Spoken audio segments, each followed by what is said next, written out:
Testing mic check.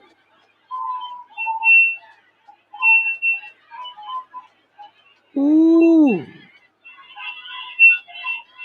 Testing mic check. I don't like how that sound. Something's up. Testing mic check. I don't like how that sound. Something's up.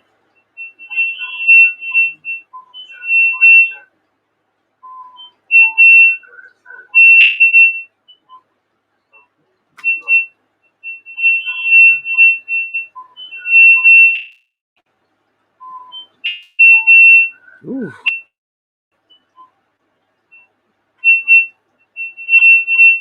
The fuck?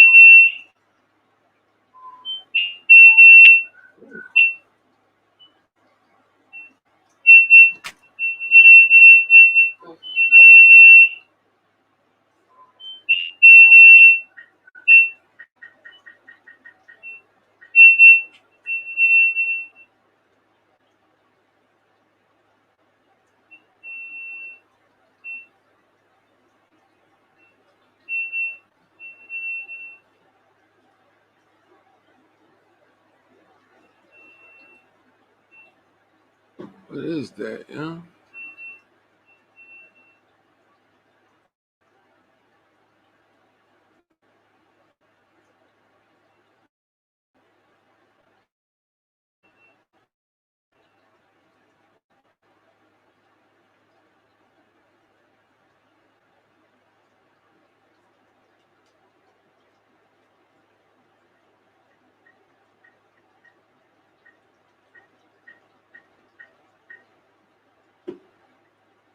Mic check.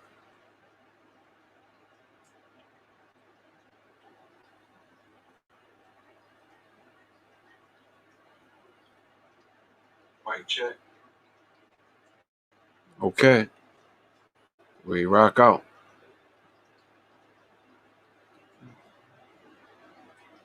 Mic check. Okay. We rock out.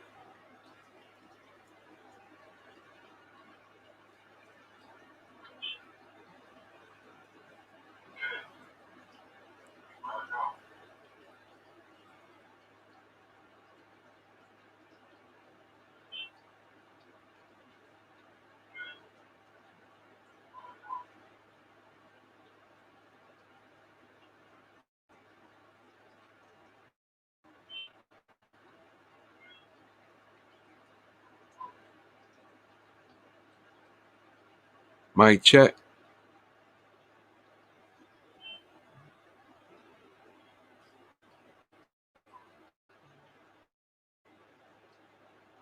Mic check.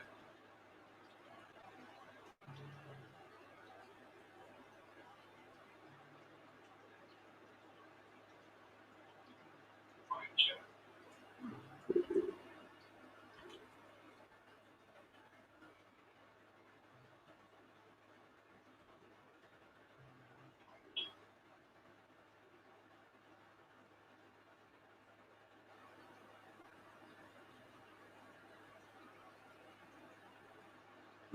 Give me a second, everybody. See if some I'm new at this, so I'm gonna see if some people gonna come in. Give me a second, everybody. See if some I'm new at this, so I'm gonna see if some people gonna come in. In the meantime, read.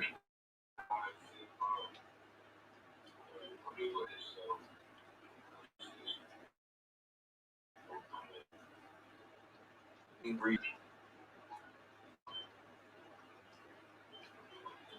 No, because I'm gonna say this.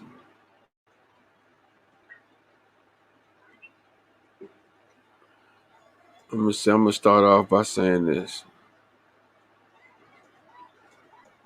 I'm in the process of doing my own genealogy. So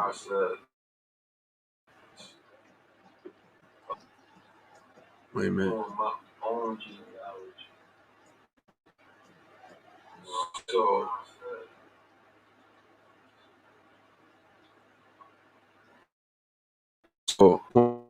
now, well, I'm nobody tell me if you want to get some you and your people, I highly suggest that you do your own homework. Trust nobody on the internet.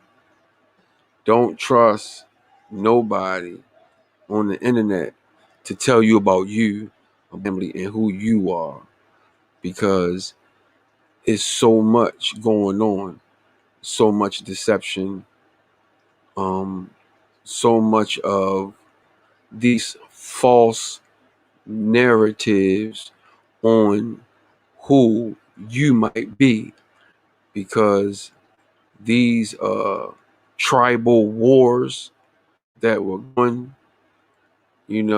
we think 200 years ago, understand these tribal wars are still going on today.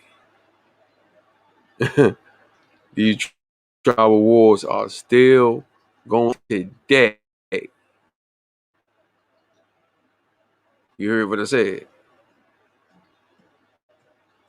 I'm going to say this again. These tribal wars that are going on 200-300 years before the Indian witch invasion, the last invasion, right?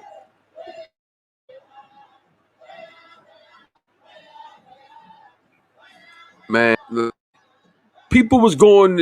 tribes were going to war before the invasion. So you think those tribal wars have stopped? No. And understand, I ain't gonna be saying a whole bunch of stuff, man, but I'm just saying, because I gotta respect, you gotta respect. You gotta give you gotta give some type of respect. You just can't be out here dragging your nuts, just saying any fucking thing on, in front of the media, because there are a certain group of people in charge. And, with me, man, reading stuff is very delicate. You have to be very delicate. For me, I don't care what y'all do. I don't care what nobody do. Y'all do what y'all do. For me, I'm very delicate on the certain things that I read, because we know why. We know why. So make sure you pay attention to what you're reading. Make sure that your findings all correlate. It makes sense. And don't trust nobody else's word, because the person that you're trusting might just be one of the tribes that you're at war with.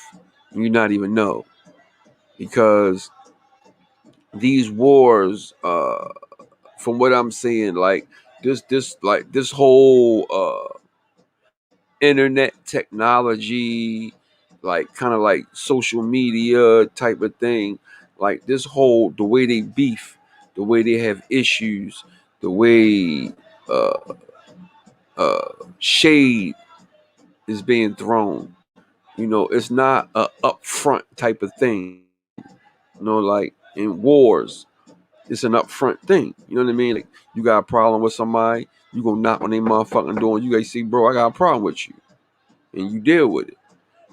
You know what I mean? Like, you deal with it. But these wars that they do on the internet, they're different. The people coming in the back door. It's a lot of back door stuff. It's a lot of back door beefing on the internet. So you, in other words, like, for example, a person might have a whole issue with you and you won't even know, because they're coming through the back door. They're not no homo, Because, a lot of these faggy motherfuckers, you never know what they thinking when you say shit. Certain light bulbs cut on with certain people when certain things are said. So, let me make that clear. People coming in the back door, no homo. Okay. A lot of that goes on this internet. And a lot of it just be a person just trying to establish themselves when they know they really don't have the energy, the frequency, and the vibration to naturally let these things happen for you, like the laws of attraction. A lot of people don't have it, so they got to create these backdoor situations. So understand what you're reading. Pay attention to what you're reading. Make sure you examine everything. Well, me, do what you do. This is what I do when I read. Every time I read something, I don't take it for that. Because you never know, man. Never know. So let's read. Let's read. Let me turn this down.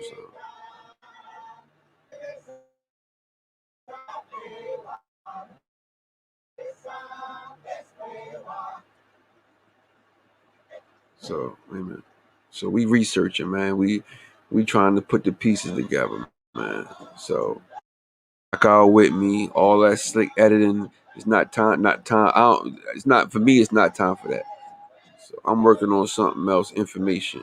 So once I gather the information, then I get back to making it and all that and all. So but right now, uh, doing this digging, you know, live, real time. What I'm doing, trying to figure out about my people. Everybody got to figure out their situation. My people. You hear me? So let's get to this. So me, because like my mind is kind of deep. So I've been gathering a lot of information about these. Well, I've been examining family crest for quite some time. This is right here is a family crest. This is a Europe family crest, and there are a bunch of them. There are a bunch of these crests, these family crests, different families, different tribes. Now, understand. You see this. You see going right. See this. You see what this image is. They didn't pick this image because it looked cool. This image was picked because it symbolizes the people. It symbolizes who the people are.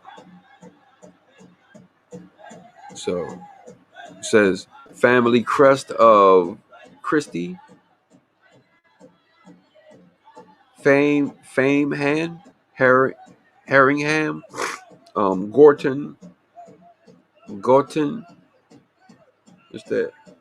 Murdy. I can't really say it that good. Murdy, Mes, and what's it? Shipley, Fairbeam, Book of Crest, 129. So it's a bunch of them. If you go on Pinterest, right? Pinterest, for the sake of time, I'm not going to do it, but I've seen it. So if you want to see the different family crest, that ancient family crest, go on Pinterest and they show damn near all of them. So yeah, but so I typed in because I know different things, right? Your Vikings, Scottish Picts. So I just typed in who were the black Picts of Europe. Then I just typed in Native American, right? See? And then this popped up. All this popped up. So you got the ancient Celts and Vikings were black people. And you got black Indians in the United States. All right, let's read. Black Indians are defined as Native American due to being with Native American communities and being culturally American, who also have significant African American heritage. What? That's why I say, man, examine what you read. Many indigenous peoples of eastern woodlands, such as the Narragansett, the Pequot, and Wampanoag, and Shinnecock, as from the nations historically from the southeast, such as Seminole, Creek, Cherokee, significant degree of often European ancestry as well.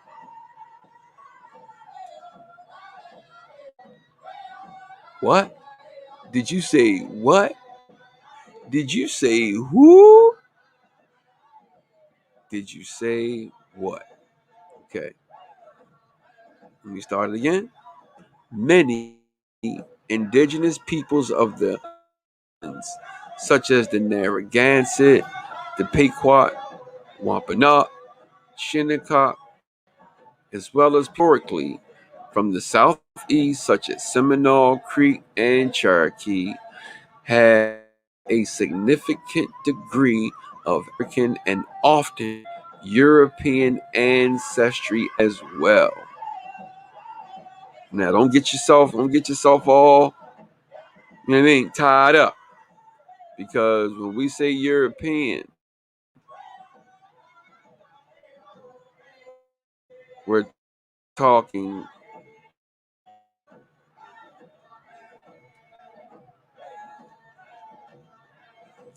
I want to take that in. Want to think about that for a minute. All right. So, okay, we read of who were the black picks of Europe, Native American. What? All right. Let's read a couple of these subtitles, see what their head is. Black United States Indians, the world's first civil war.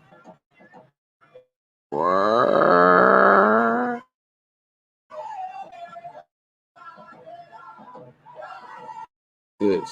Who are the white and white-looking Indians?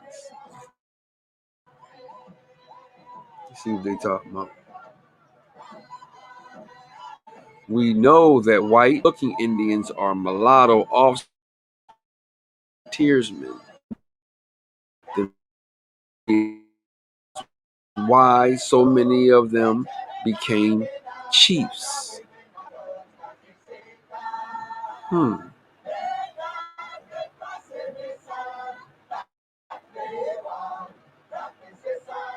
Where did the black Indians come from? Let's see what they talking about. Let's see what Google. Like I said, I believe, for me, I believe maybe a quarter of everything I read and zero of what somebody tell me. I've learned through the years that before you take them, now if it's an elder, like somebody that's in your tribe, yeah, but just listen to what somebody tell you. I wouldn't suggest that anybody would take that like 100%. So where did the black Indians come from in America? The truth is that the black Indians were shipped from America to Europe to Africa. Commodity for African resources. These black Indians were mistaken as African Americans, were shipped back to America and classified as slaves. Read that again. Read it again. The troopers shipped from America to Europe.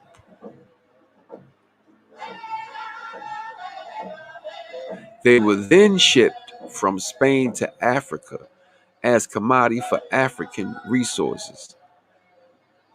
These black Indians, now mistaken as African Americans, are shipped back to America and classified as African slaves.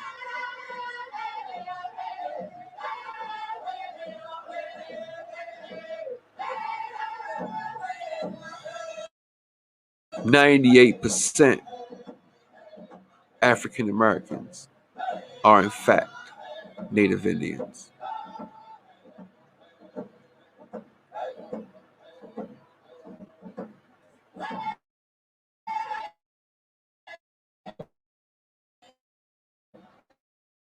Miles, we're gonna be here for a minute.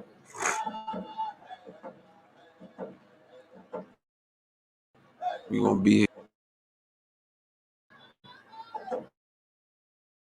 Serious topic.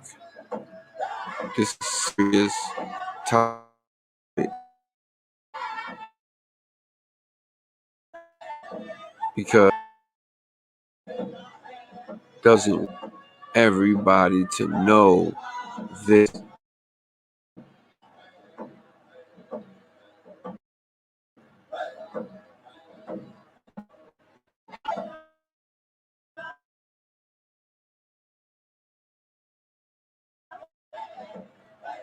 Fact, Native Indians and millions.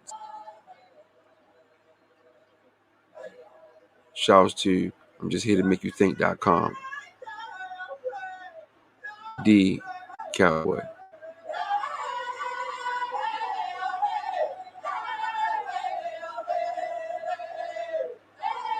Fair use.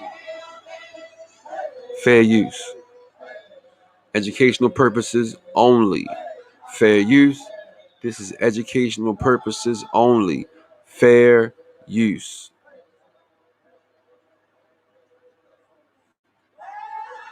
So let's read a little bit.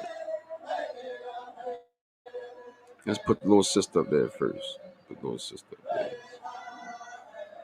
The tens of millions of black Americans, or rather Indians, who disappeared in 1492 did not all die in the Holocaust inflicted within America. Hundreds of thousands were shipped to Europe and Africa as Indian slaves. The whole slave trade story was given to all of us in reverse. A mass colony of Africans were not from Africa to America. The truth is that black Indians from Europe, they were then shipped from Spain to Africa for resources. The now mistaken as African Americans were shipped back to America and classified as African slaves. This part of our history is what the school system failed to mention in history programs. Now, like I said,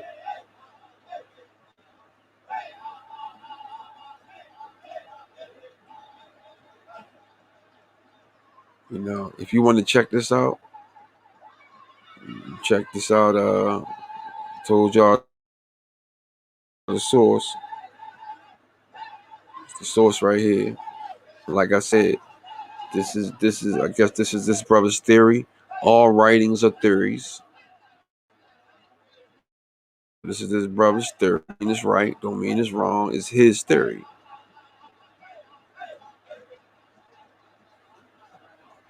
All writings are theoretical.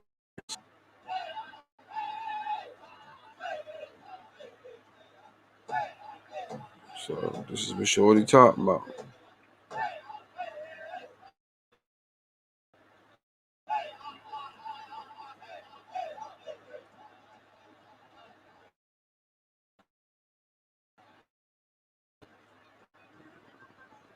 All right, let's go back.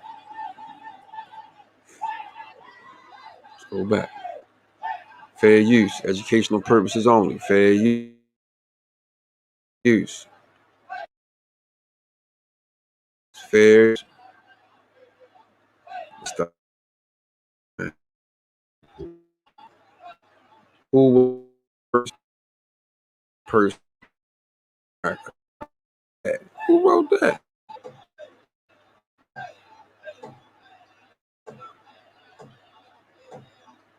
I can't wait to see this answer. Everybody thinks because it's on the internet, it's substantial information. No, just because you can Google it, don't mean that the shit is substantial, man. So, just my take, man. Just my man. What's going on? So let's check this one out. Where people come from? 18th Germans and Irish, Scottish Irish migrants from Pennsylvania into Virginia through the Shenandoah Valley and settled in the back country of the Appalachian Mountains, areas considered the frontier to Tidewater, Virginia, and the low country of the coast. Uh,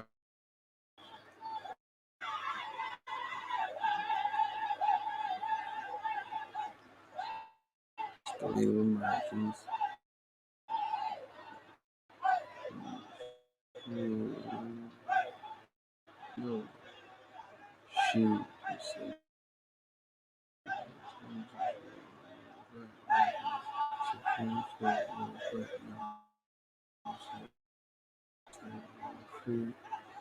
Owners or wait a minute. Say what?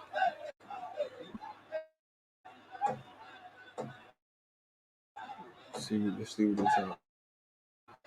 Shit. Oh,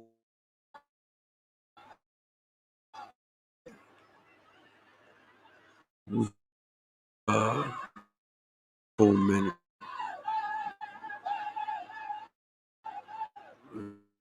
StreamYard, it seemed like it take forever. Uh, some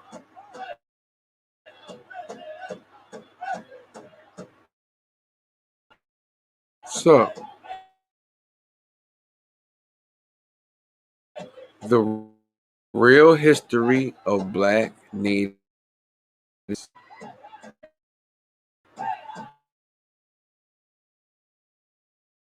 by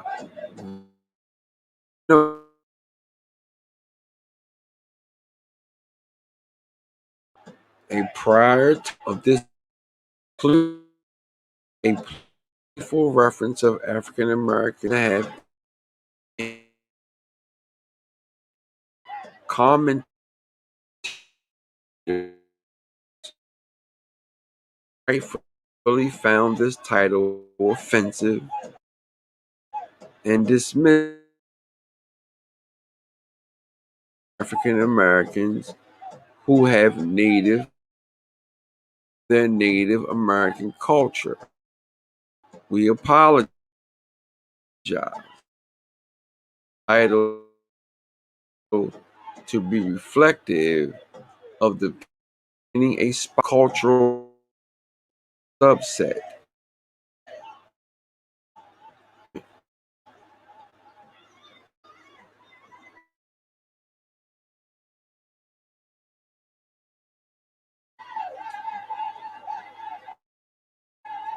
says the same thing.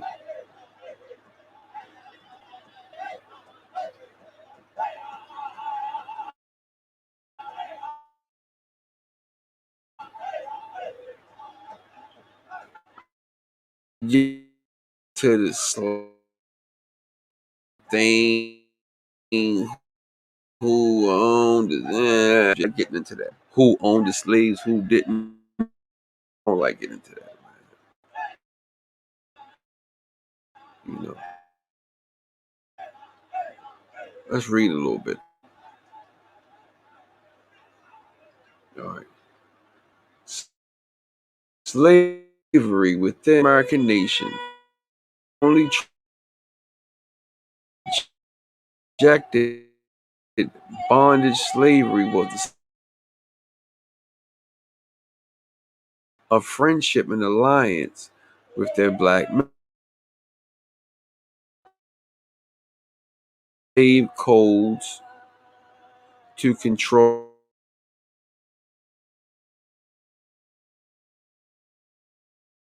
hindering runaways. It was required for members of the nation to catch runaway slaves. However, the concept of slavery was seen in white-owned plantations because bonding is a violation and will to be free. Many the chains loosely. Only the chicken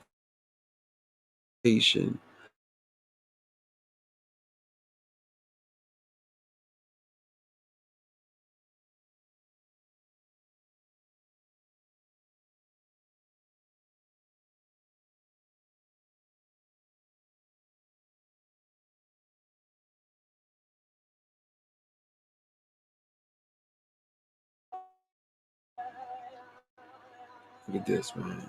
Native Americans. Look at this.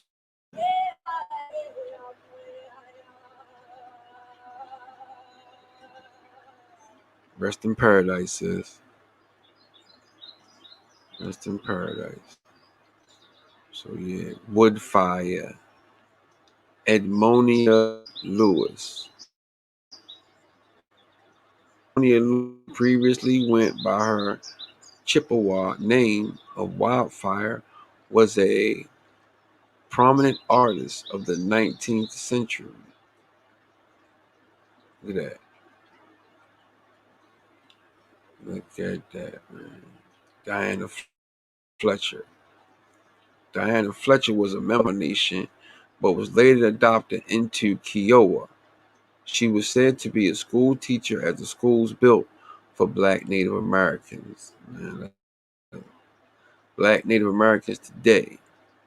In 2007, the Cherokee Nation Supreme Court ruled Black members who were brought into the tribe by Native American slave owners or freedmen before were no longer to be considered members of the tribe. This decision means Black members would no longer be eligible for free health care and educational benefits. What?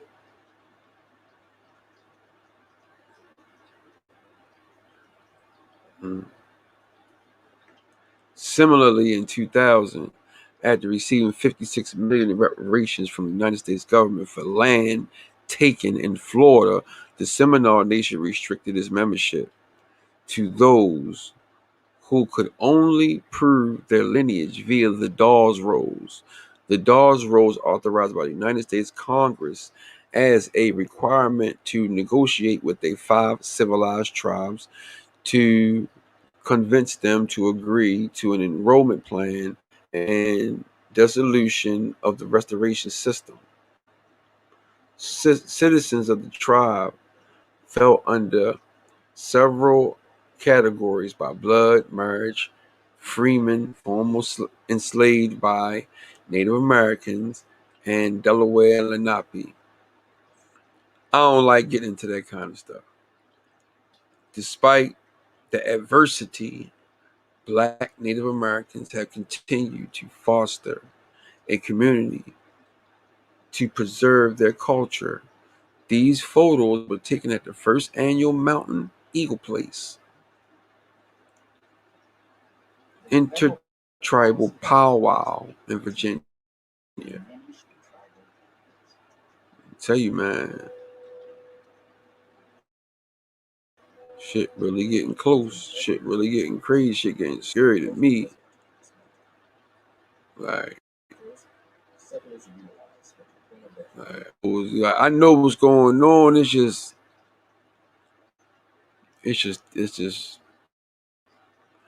you never know if people still feel about how people still feel about this stuff.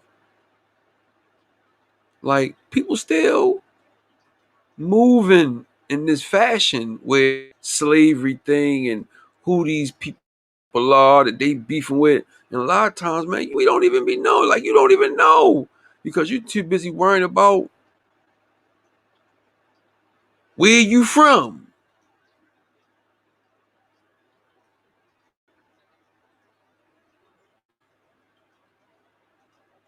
Fair use, educational purposes only.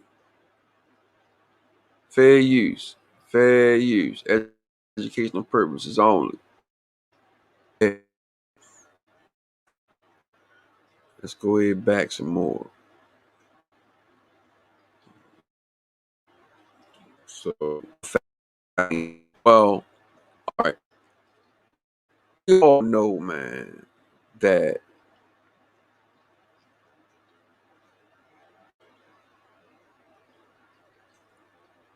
if you don't know this, then you retarded. Land has been stolen. Names have been stolen. Uh, Cultures have been stolen. And the people that stole it, they sitting back laughing, sitting back giggling, sitting back having a ball. You know, it is what it is, man. At this point in time, I don't think it's pretty much not too much we can do about it because we don't have the resources. We don't have the backing. A lot of people are still sleep. They're so they still sleep. Like, people don't even understand what's going on.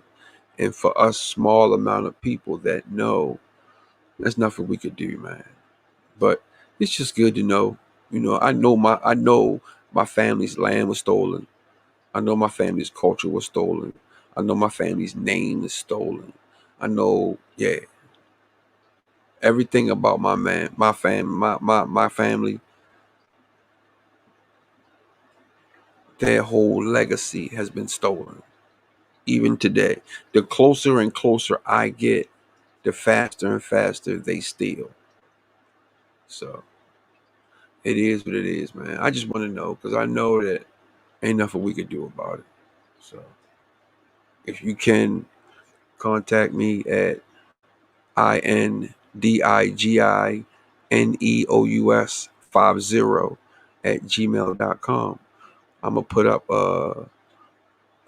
my family Bible. It's a Dorsey Solomon Bible. I'm gonna put up as I dismount. So just follow me for a little bit. So Black Dutch Genealogy, right, says Black Dutch is a term with several different meanings in the United States, dialect, and slang. It generally refers to racial, ethnic, or cultural roots. Its meaning varies, and such differences are contingent upon time and place. Okay? Several varied groups of multiracial people have sometimes been referred to as identified as Black Dutch, most often as a reference to their ancestors. Rest in peace, Uncle Mars. Rest in peace, Aunt Shirley. Rest in peace, Little Mars. Rest in peace, Richard Newman. A lot of death, man. A lot of death. I've been to 3 funerals in a week. So, my ancestors I always talk to, I always communicate with. You know, my grandmother, rest in peace. Gloria Bryant, my grandmother, rest in peace. So I communicate with them, and my grandmother has always prayed for me ever since I was a kid. One of the reasons why I'm still alive, healthy, strong is behind my grandmother's prayers. So I always stay in tune with my ancestors, especially during this spiritual war that we're going through right now. Like, we've always been through spiritual wars, but right now it's nasty. Right now it's really going down. It's really going down. So understand. All right, let me finish reading. In addition, some mixed race persons of European and African descent identified as Portuguese or Native American as a way to explain their variations in physical appearance from Europeans, and to more easily accepted by European American neighbors. By the late 18th century, numerous free mixed race families were migrating west along with English neighbors to the frontiers of Virginia and North Carolina, where racial castes were less strict than in the plantation country of the Tidewater. Understand? So my people are from North Carolina. My people are from Oklahoma. I see the deception. I feel the deception. I know that my ancestors are communicating with me. I don't understand everything, but something is driving me to do this. So,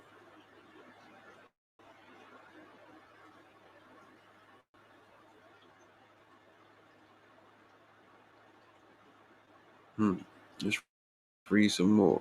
See, I could go all up in here, right? Just imagine how big this topic is, because there's so much on it. Dutch. Look at this. Look at this. Let's read. Germans. Now, now the picture that Germans. Hold up. Let me see if I can. Let me see something. Let me see something. Stand by, y'all. I don't know how to use the StreamYard thing, so I'm trying to figure, like, I'm still trying to figure out how to use StreamYard, so I'm a little slow with it. Don't get mad at me. I'm gonna figure it out. So I'm looking something up real quick.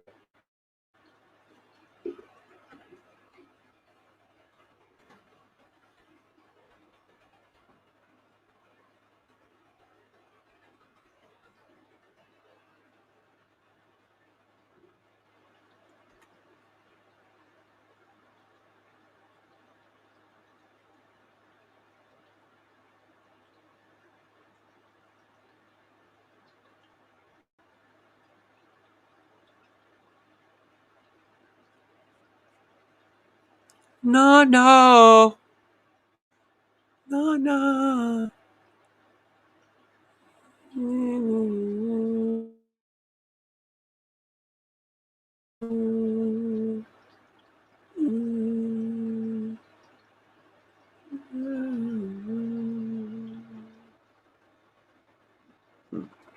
Shit, it's too slow, man.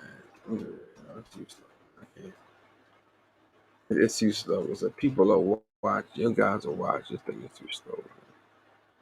All right, so let me go back here, man.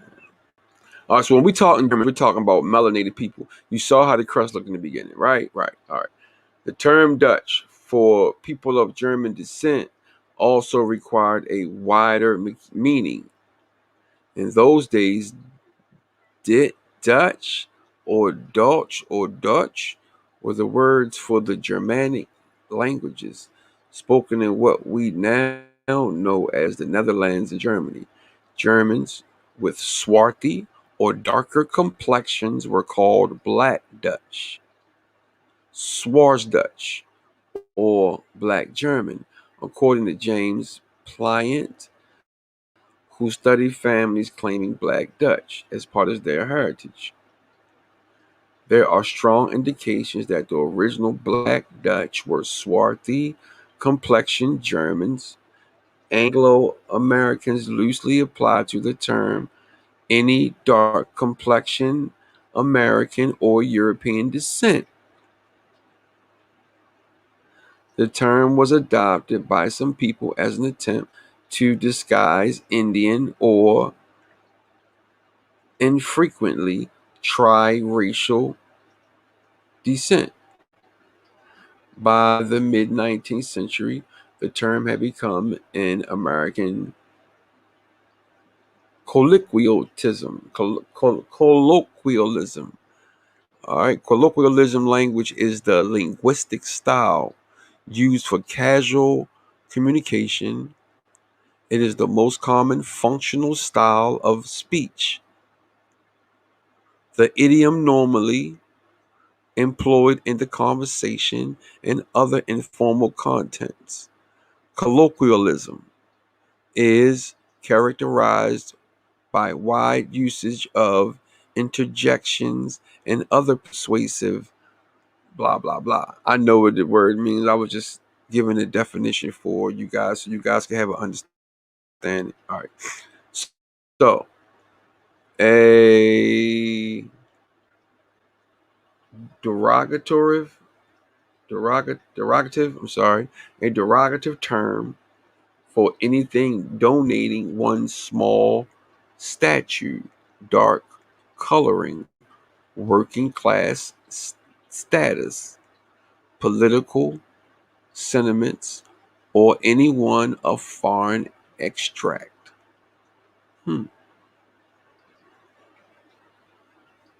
In contrast to Anglo surnames, Melungeons,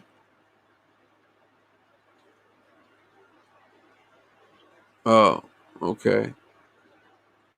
Nearly 60% of American families reporting Black Dutch tradition bear surnames that are either decidedly German or possibly Americanized from Germanic origin. Yeah. Even in the 1820s, the ethnic German men differed over politics, used Black Dutch as a slur against opponents. Hmm. It was a slur against opponents. So if you was beefing with somebody, you called them a Black Dutch. Wait a minute, hold up.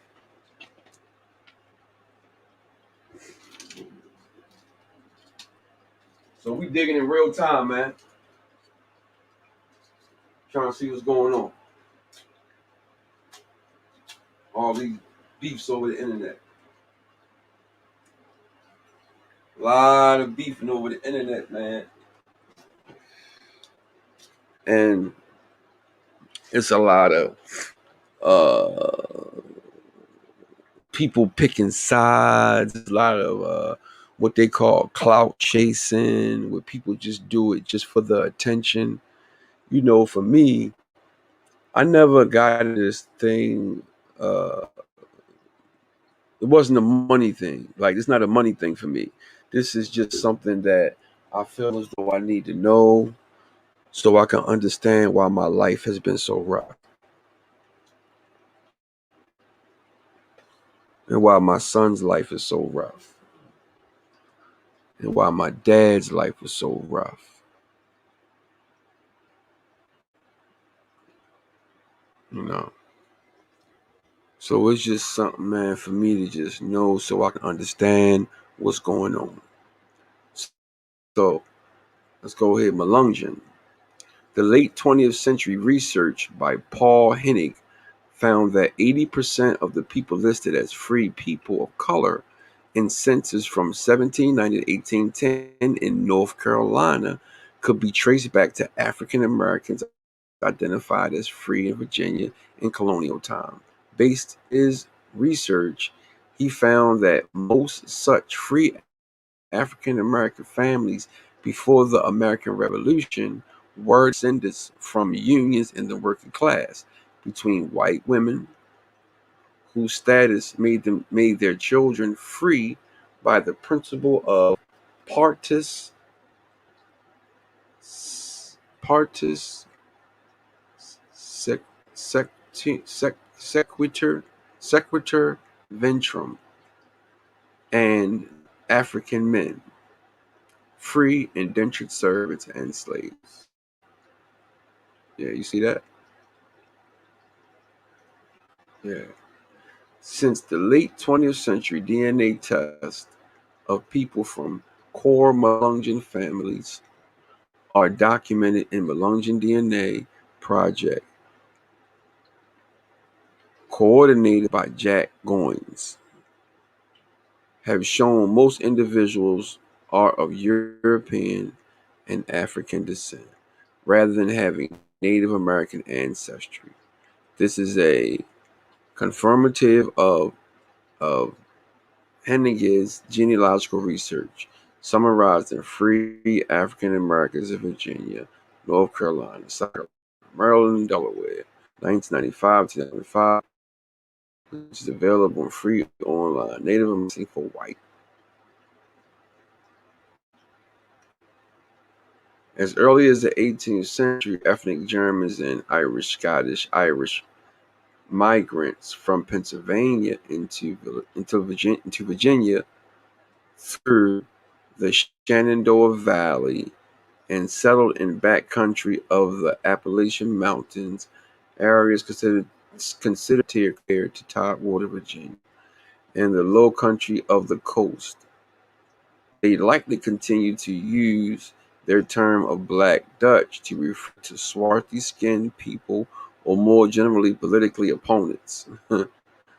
Historically, mixed-race European Native American and sometimes full-blood Native American families of the South adopted the term Black Dutch for their own use, and to a lesser extent, Black Irish, first in Virginia, North Carolina, and Tennessee. All right. As the researcher Paul Henning noted, the frontier was also the area of settlement of mixed race families of African European ancestry who also used the terms.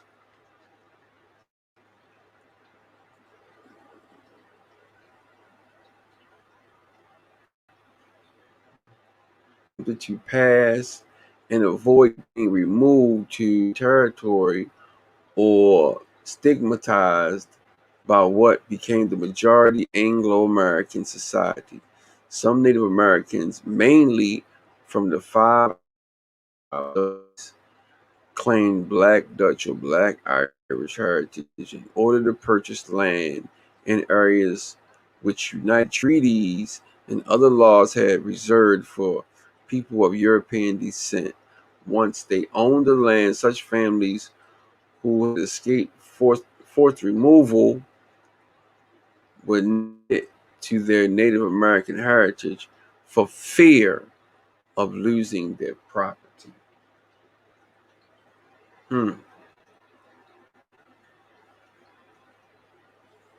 Before the Indian Removal Act in 1830, Many of the Lawrence County's Cherokee people were already mixed with white settlers and stayed in the country of the Warrior Mountains. They denied their ancestry and basically lived much of their lives in fear of being sent west. Full bloods claimed to be Black Irish or Black Dutch, thus denying their rightful Native American blood. After being fully assimilated into the general population years later, these Cherokee mixed blood descendants began reclaiming their Native American heritage in the land of the Warrior Mountains. Lawrence County, Alabama during the 1900s. United States citizen, only 78 people claimed their Native American heritage in 1990. 2,000 individuals claim Native American descent. Today, more than 4,000 citizens are proud to claim their Native American heritage and are members of the Achota Cherokee tribe. So, yeah, Black Dutch in the Midwest and Deep South. Over time, the term Black Dutch migrated with certain families of mixed ancestry from North Carolina, Kentucky, and Tennessee to Missouri and Arkansas, as well as Mississippi, Alabama, Texas, and Oklahoma, where its original meaning became lost. Many people born in the 20th century have claimed Black Dutch heritage, sometimes in addition to native heritage, without having any idea who their Black Dutch ancestors be. Unlike families in Pennsylvania and Virginia, most of the mixed race Black Dutch families in the Deep South have English or surnames and no German ancestry in their families. What? Ah, yo, this is funny, yo. Mm-mm-mm. A lot of deception, man. I just said that in the beginning of the video. Fuckers be lying, making up stuff, tribal warfare, tribal beef, coming in the back door, having beef, and like you don't even know. And these people be in charge of everything. Yeah. You ever wonder why uh, you caught you shouldn't have caught no time at? Well, who was the people that was sending you to prison? It might have been the people that was at war with you and you ain't even know. So let's keep it real. Let's keep it real, man. Let's keep it real. Let's go back. Let's go back.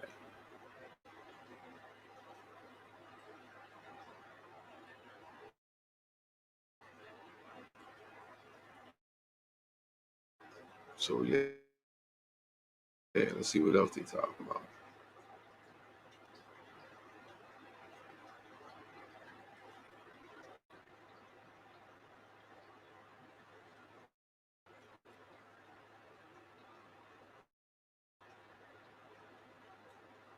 You already know all this already.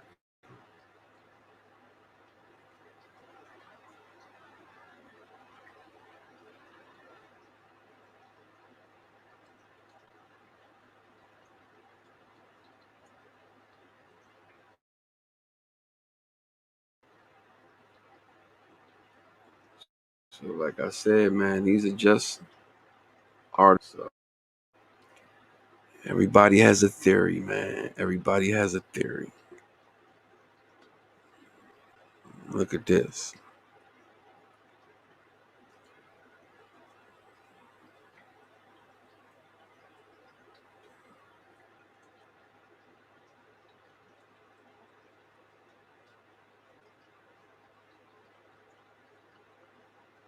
Moore family crest of England.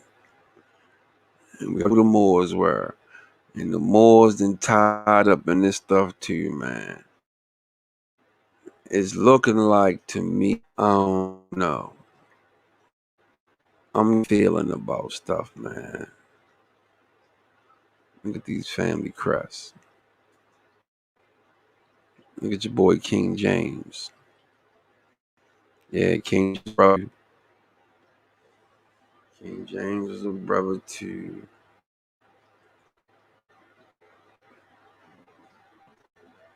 Yeah, look at this. Look at these crests.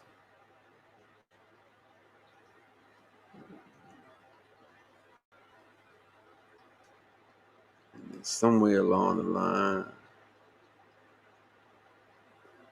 everything just turned. Look at this. Look at this. I'm gonna tell you my take on it. My take on it is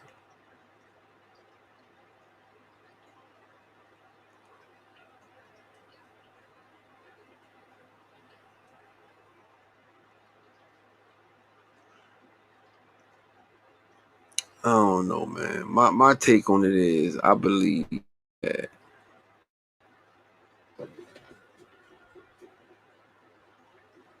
now look at this. Now the Picts are tied in this too. The Picts. Now I've been reading on the Picts too. I don't really know much about the Picts, but these Picts,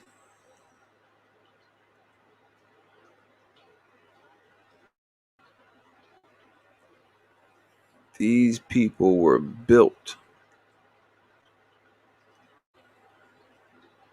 like Americans. And this blue paint they used to wear was warrior paint. But these people came up like missing. They have a deep culture, right? I do know that they were melanated people in ancient times, right? And they just disappeared. The Picts just disappeared out of nowhere. So I don't know, man. I kind of believe that, like the first reading that we read, a lot of these Europeans, I mean, a lot of these started in America, went to Europe, Africa, and then found their way.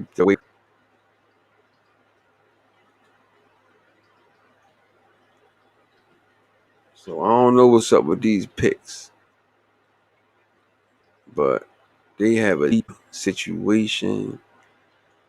And what tripped me out about them is how they just mysteriously just disappeared.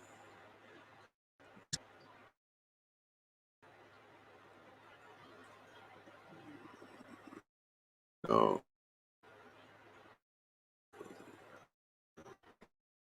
oh, history almost like people that disappear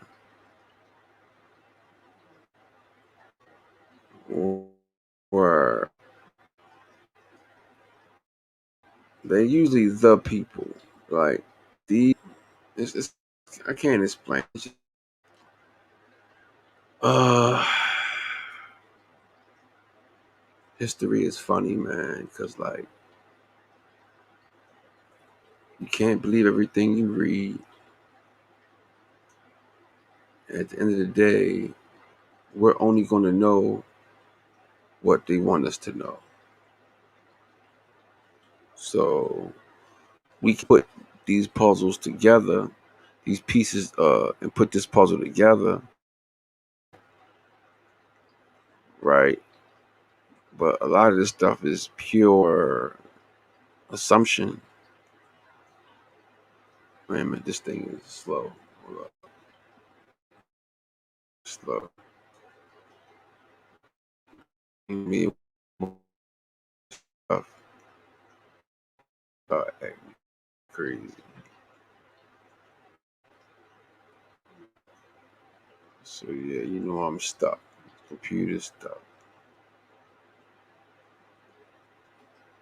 All right, let me find something else. Hold up. I don't know what's up with these pics. Wait a minute, give me a sec. I'm trying to figure out how to put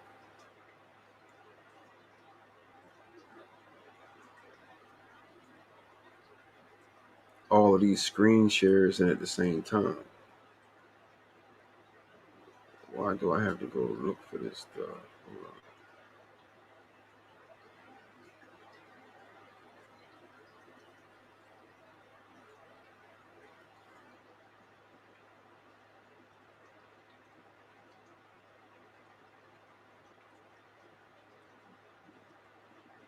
Yeah, it's acting crazy. Go slow.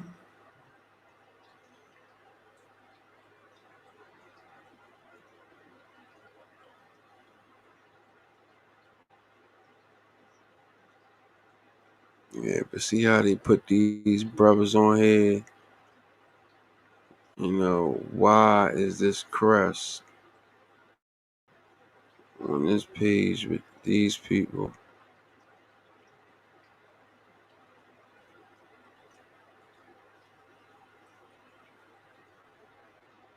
What is this?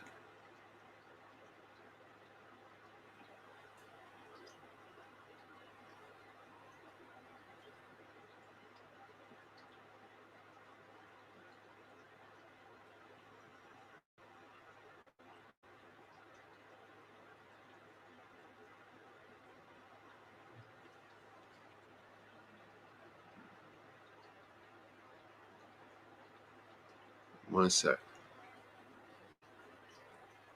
Want to ride out, but I'm still trying to figure out how to use this StreamYard. I think I could be a little faster.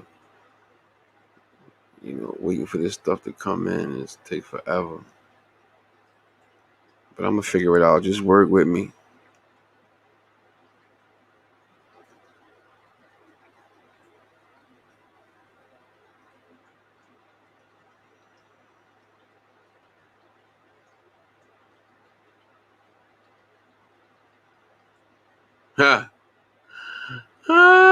I said this. See, because I think the Moors and Native American, I think it's all the same thing, man. I think us staying divided like this, the Moors are beefing with the Aboriginals. The Aboriginals are beefing with I don't know. I'm starting to feel like all this stuff is correlating. It's all for real the same thing. It's just they created this division and they got us thinking that we got to beef with each other when the whole time we are supposed to be together. So let me see what this says. I say pay no mind to the Afrocentric, though I'm not against Afrocentralism, just not in history. Gerberish, basically, these Afrocentric arguments goes like this. Native Americans are Moors, who are North Africans. They sailed from West African coast of using papyrus boats either during 10,000 BC or Olmec times or Mansa Musa times. Okay, I did a video on Mansa Musa. Rest in peace, Mansa Musa. They can't even make up their mind about that. Olmec head braids resemble Ethiopian head braids. Some sculptures with small eyes resemble people from Sands, South Africa.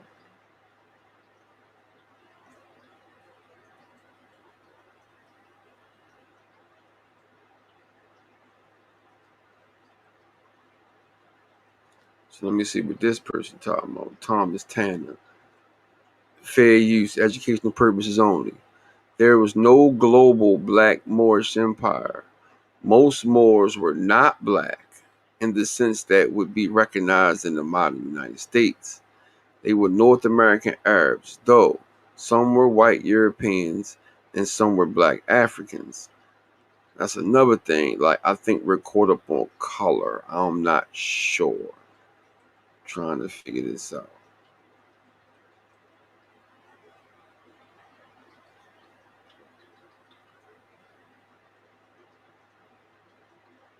So yeah, that's just other people's, perception. So like I said, we digging in real time, trying to get to the bottom of it.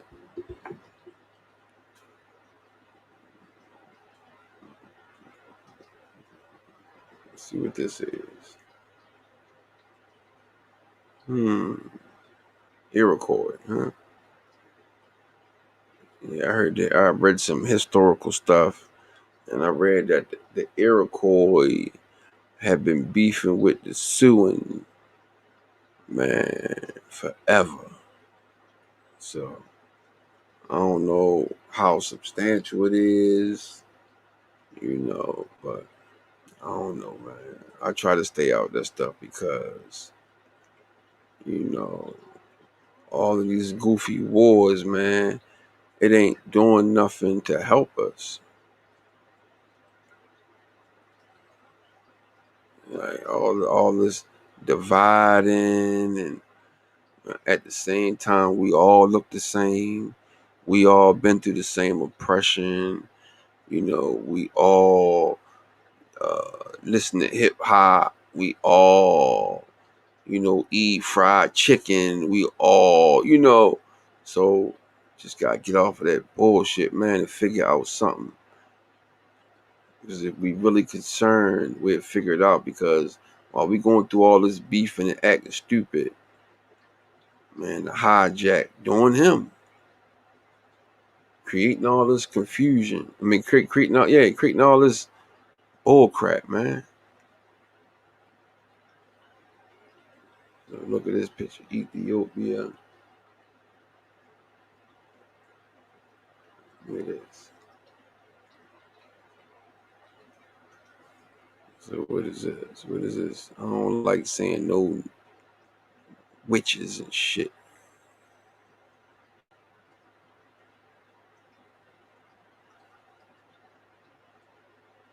So let's go back into all that witchcraft and all that stupid shit. Man, I move on positive, high vibrations, high frequency. That's it, man. 10 commandments, you know, the most high, and just about it, man. Anything else, I ain't with it, man. Anything else, I ain't with it. But look at these flicks, though. Look at these flicks, though.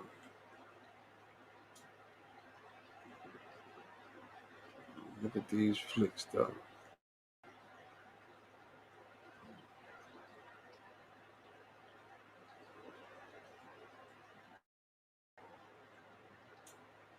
What's this out for, man? What happened to my banner, yo? My banner back up there, yo. Stop playing. I get my banner back.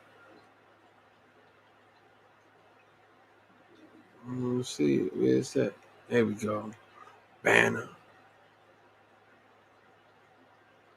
Here. So yeah, this how we carrying. Let me see something for me. So how do I want to make that big.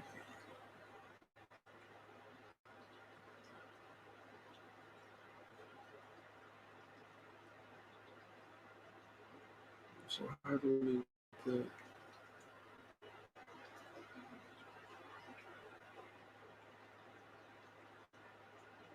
Let me see something. Ah, there we go. There we go.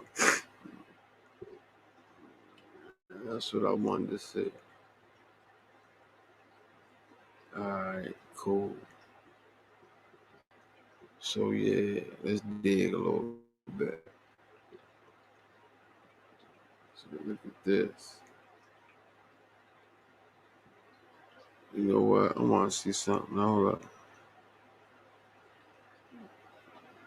See that, when they did this stuff, man, they got us going at each other.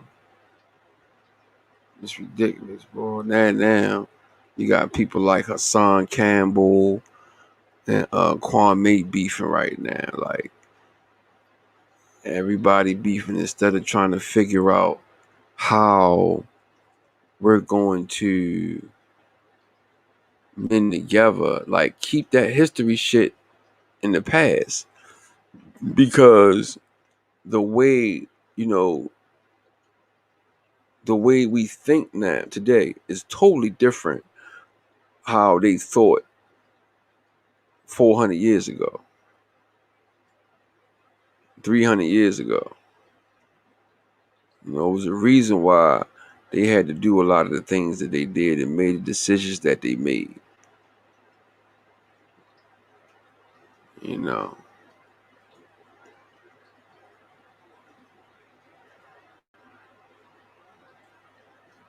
So I'm just reading. Let's go. Let me see something.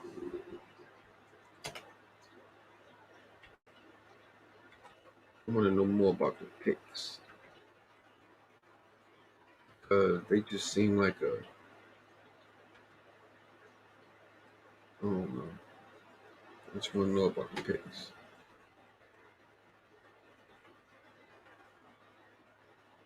We was to really, really start digging for some of this stuff. Tell them what mean the whole narrative might be something totally different what we think. Even what we think it might be different. So this is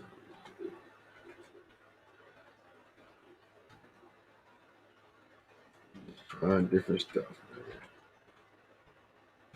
It's weird, but different stuff in the search engine, see what I come up with.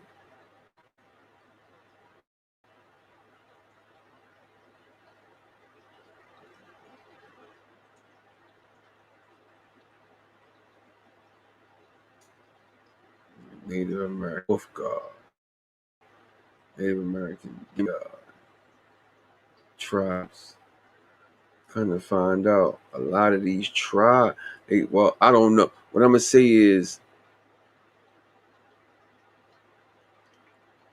there were also Europeans had tribes too, but they were called clans, right? So I know that there were also tribes in America too. So sometimes, well, I've seen situations where these these European tribes, some of them tie into uh these Native American tribes.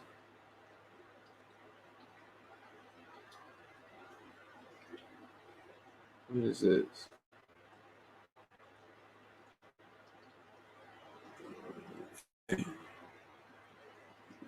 So they got more fair use, educational purposes only, fair use, fair use, educational purposes only, fair.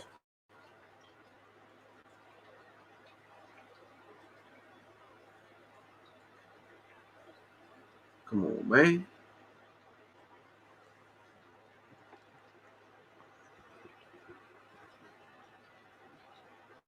It's taking too long. I'm about to say the hell with this one.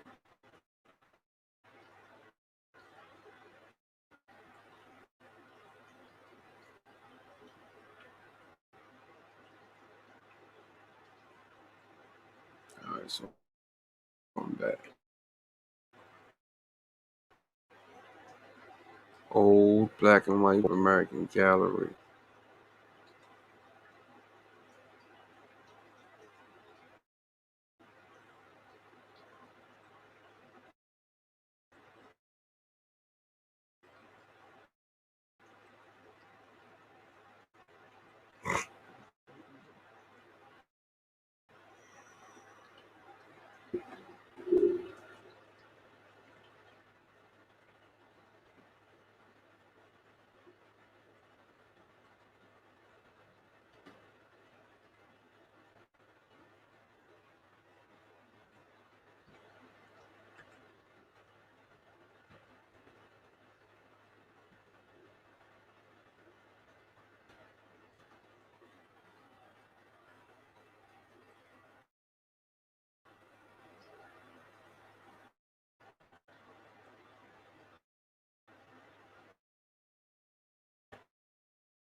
Uh, did I tell you? I'm starting to believe that the Moors, the Indians, and the Europeans are the same. I don't know. Just something making me feel like that. I don't know. It's like Africans. It's like the man, all that stuff tied in, man. Africans, Europeans, Moors. Yeah, yeah. You know, I'm still trying to figure this out. The real Indian is the Negro, aka the Blackamoor. The oldest body found in America is that of a Negroid named Lucy. So do we know about Lucy? Let's read. The ancient Kufic script was employed for the Arabic language before the modern Arabic came into general use. Okay? Salamu alaikum to all you brothers, peace and blessings, to everybody. Shalom, Shabbat Shalom. Hello, greetings, peace, everybody, man.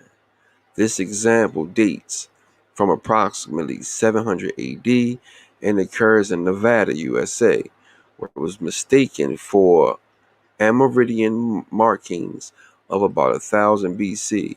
It is actually a religious text and reads, Nabi Allah Muhammad, Allah's prophet is Muhammad. It was probably cut into the rock as part of the permanent school lessons of the Muslim settlers of Southwest.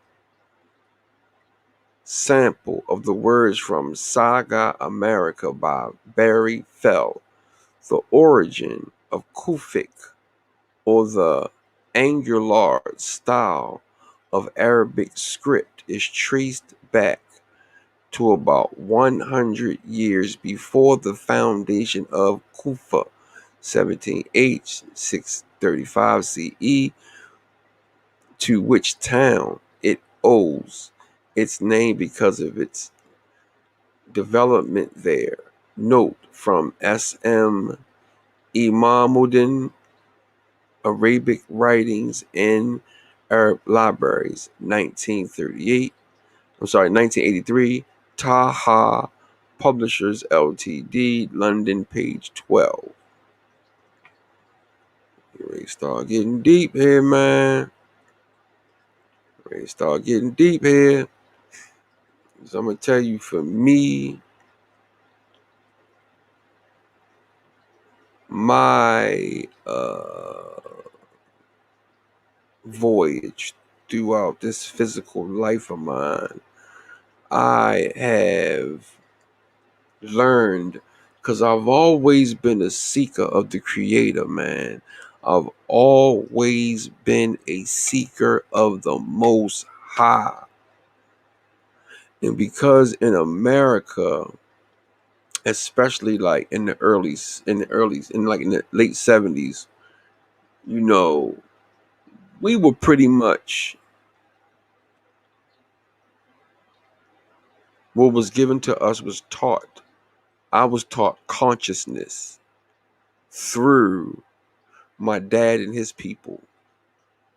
My dad and his people were very self-conscious of understanding that we were melanated people and that we had a different purpose via our oppressors,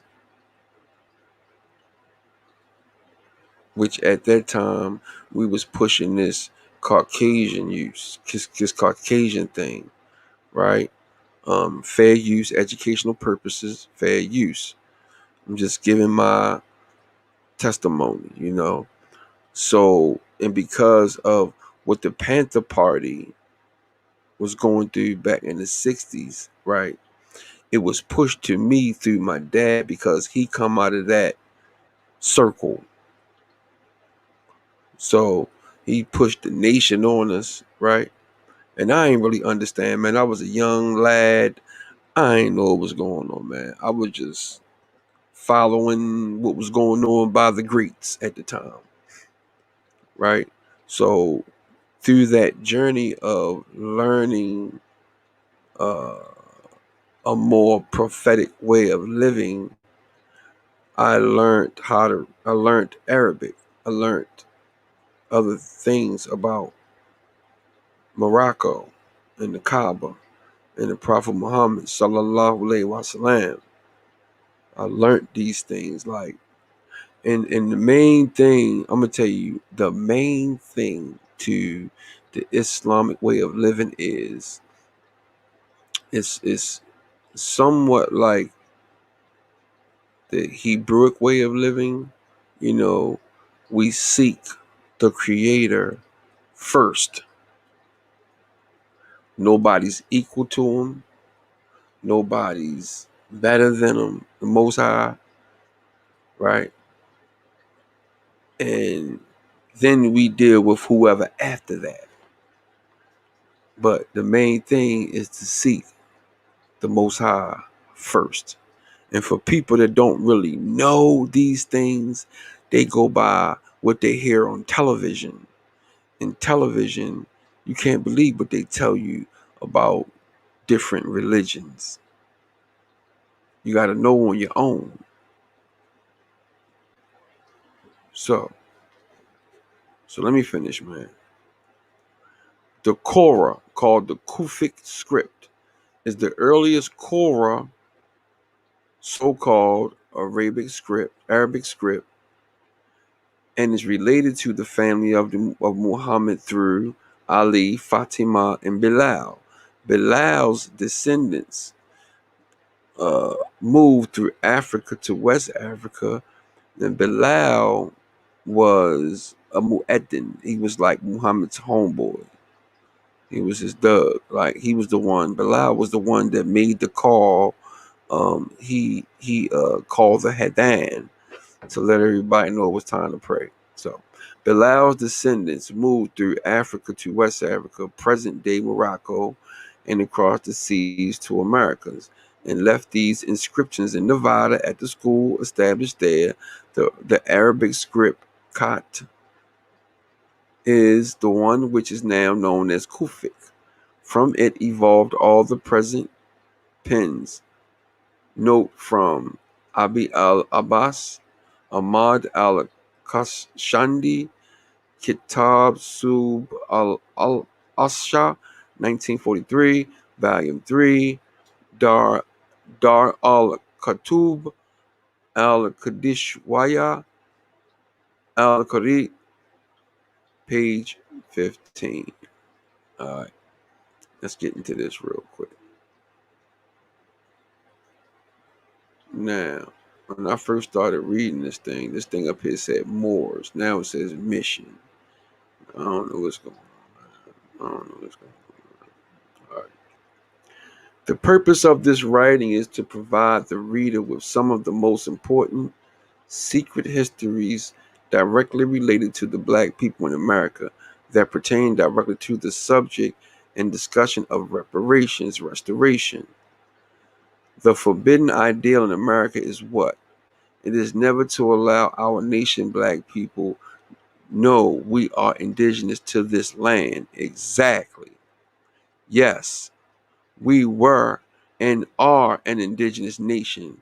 This is the history we have not known. This writing is designed to be a study tool to spark an interest in further scholarly studies on our indigenous past and its connections to the reparations restoration movement. Let's go.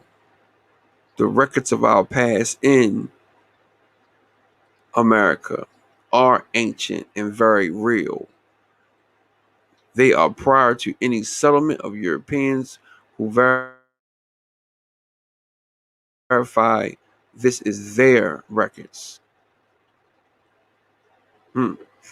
Negroes as the original Indians, proof in the Jesuit letters. Oh goodness, I ain't trying to read no Jesuit shit, yo. Crazy, yo. Oh, God. Some of this stuff, man, I do not like. Mm.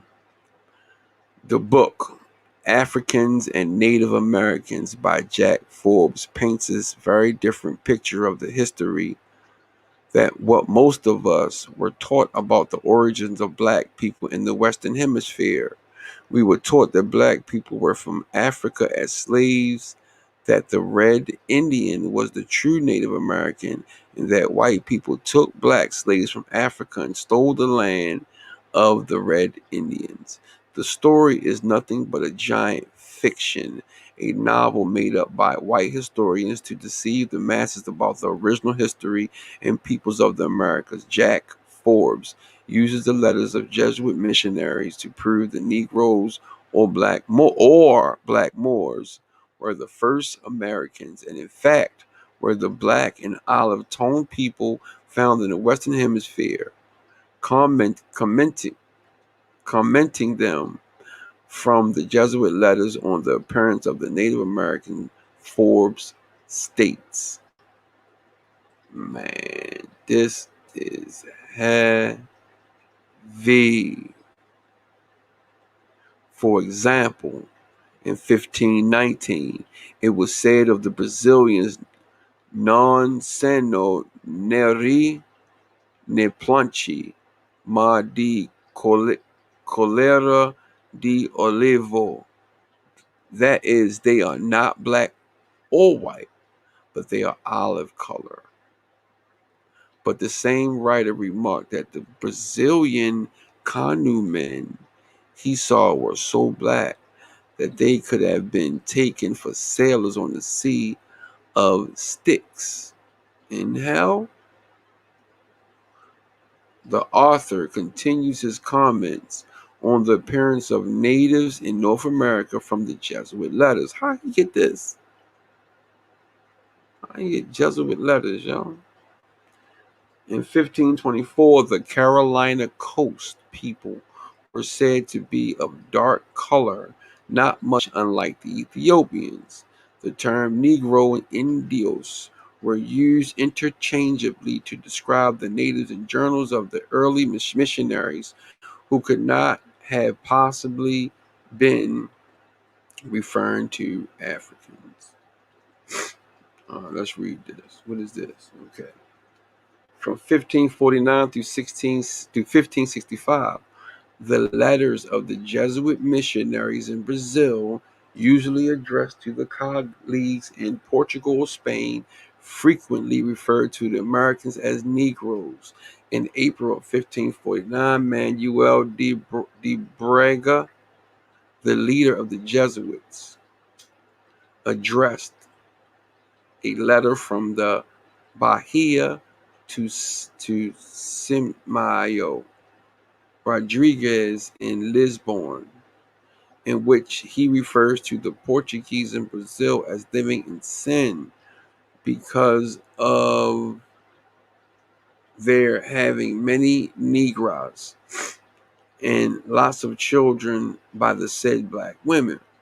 Thus, the Jesuit father called the American women living with Portuguese men Negras. Mm,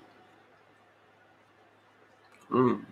A term, a term which, according to Letty, could not be denoted people from Africa because in 1549 there were few or no African family in Bahia. Nonetheless, no Braga uses the word Indio.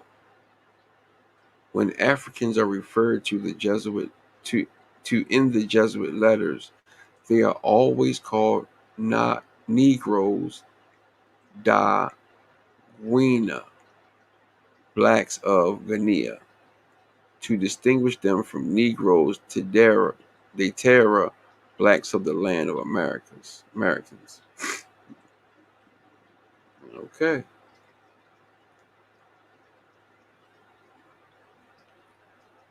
A very interesting letter.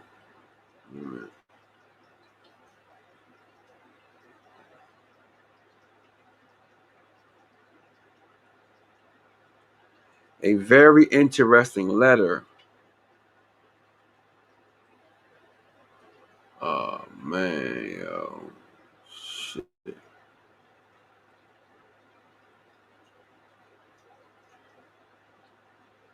Damn, I didn't get none of this shit. All right, let me go back, man. I'm ready to go back. I read all this shit out again because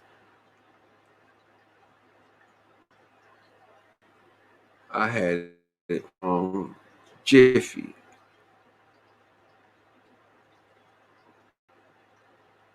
All right, so let me stop that. Let me stop that. Hold on. Share.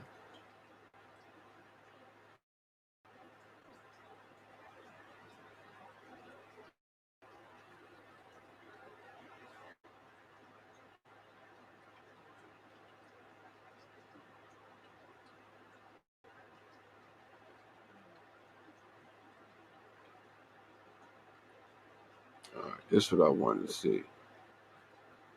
So this is what I was reading. Sorry, guys. This is what I was reading. I didn't realize that I didn't have it uh, on the screen.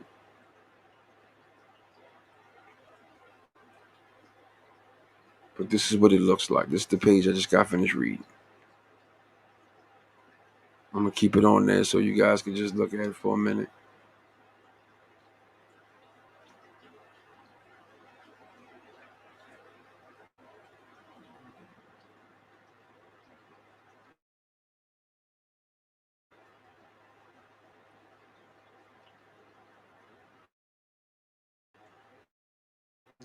Say that. So yeah, man, it's a lot going on, dog.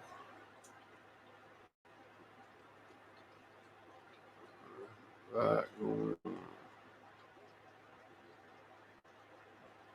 All right. Uh,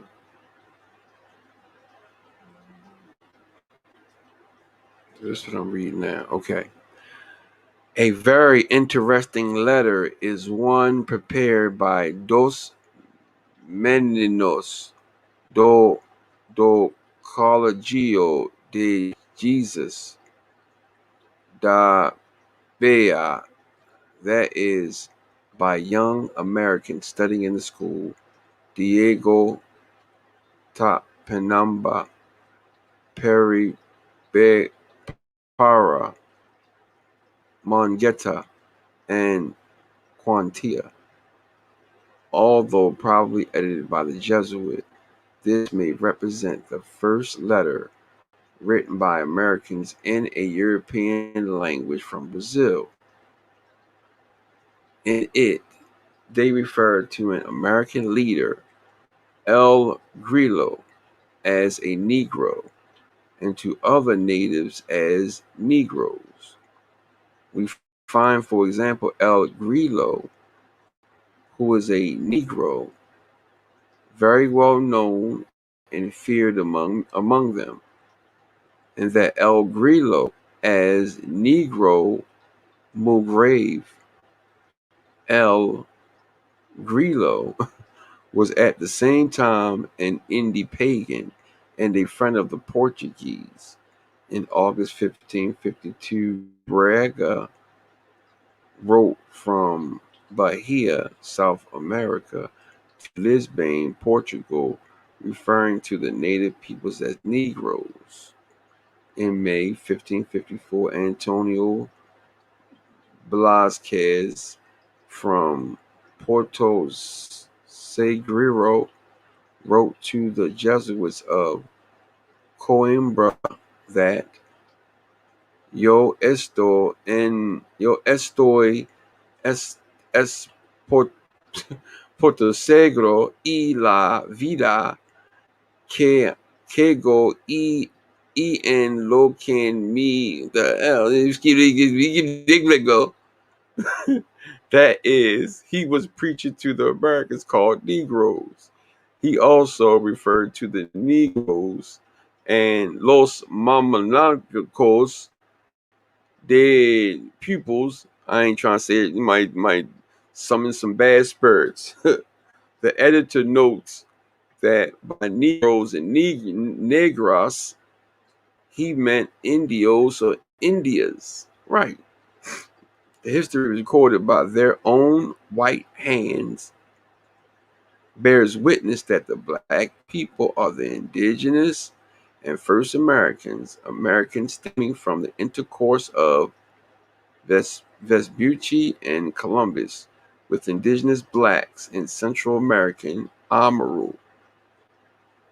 The use above of Mamelucos to describe the Negroes, which stems back to the Cora Algonquin Arabic word Mamluk, also shows the indigenous Moorish presence in America. This history spanned from the first encounters of the Europeans with our ancestors to the establishment of the United States of America and the Revolutionary War period. So yeah, that's what we dealing with. That's what we dealing with. This is heavy. I'm reading this whole book.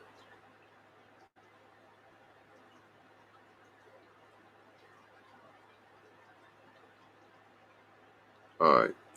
The Dutch artist Jan Verla's painting. These paintings of so-called Mohawk chiefs who visited London in 1710. The paintings were housed in Kensington Palace. Kensington, which is an area in Philadelphia named after the palace, held the original name Shakamakson. Shakamakson, okay. And Moxum, meaning the black spiritual priest of God, and Shakamoxum. The original name of Mohawks is Canadian, which resembles Canaan, Israel, Phoenicians. The center picture the chief of the Crete Confederacy, Tomachichi, and members of his nation in England 1736 have intercourse with James Oglethorpe, then proprietor of the colony of Georgia. The language of the Indians, aka Negroes, Algonquin, and Arabic are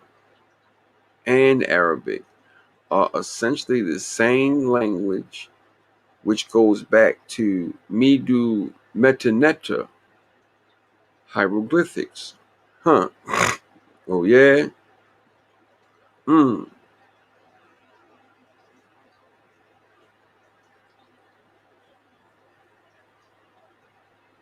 The epigraphy society. The epigraphy society. Ooh. Looky here. The Epigraphic Society. The Occasional Publications, Volume 3, Number 4, September 1976. Ancient Arabic Script and Vocabulary of the Algonquin Indians. Ain't this a trip? So they got ancient Arabic script and Algonquin Indians tied in together. Man, heavy. While examining the Algonquin materials in the Peabody Museum collection at Harvard University, my attention was drawn by Mr. Joseph Germano to an old birch bark manuscript labeled as a Cree origin, carrying two horizontal lines of script, letters in black. The script I was mystified to observe is that of the ancient Arab city of Palmyra in Syria, a rival of Rome, totally destroyed by the emperor Aurelianus in 272 AD. The script found on steles in the ruins of Palmyra was deciphered in modern times, and it seems unconceivable that any Cree Indian could have become acquainted uh, with it a century ago when the birch bark text was written. Birch bark. I therefore made an investigation of the matter. Man, look at this, will you, man? Look at this. Look at this, man. This is Arabic. Yeah, I know that. I know what this is. Yeah, I know what this is.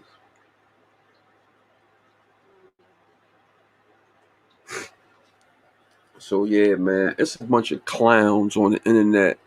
They try. People was like, don't be bragging about, what you know about Islam. If you know a Hebrew, man. Look, I'm not gonna take away the things that I've learned, and me saying it not I didn't do with bragging. It's just me just stating. That's it. Some of these guys on the internet, man, they like fucking women, dog.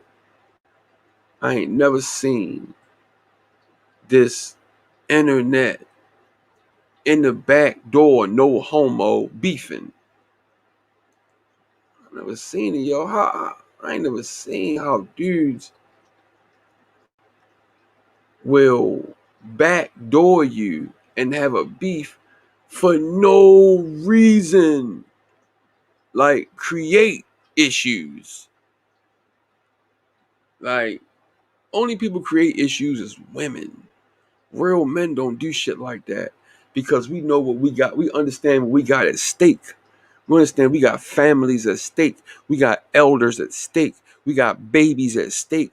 So because when the chiefs, when the men, when the chiefs get in trouble, everything get disrupted, man.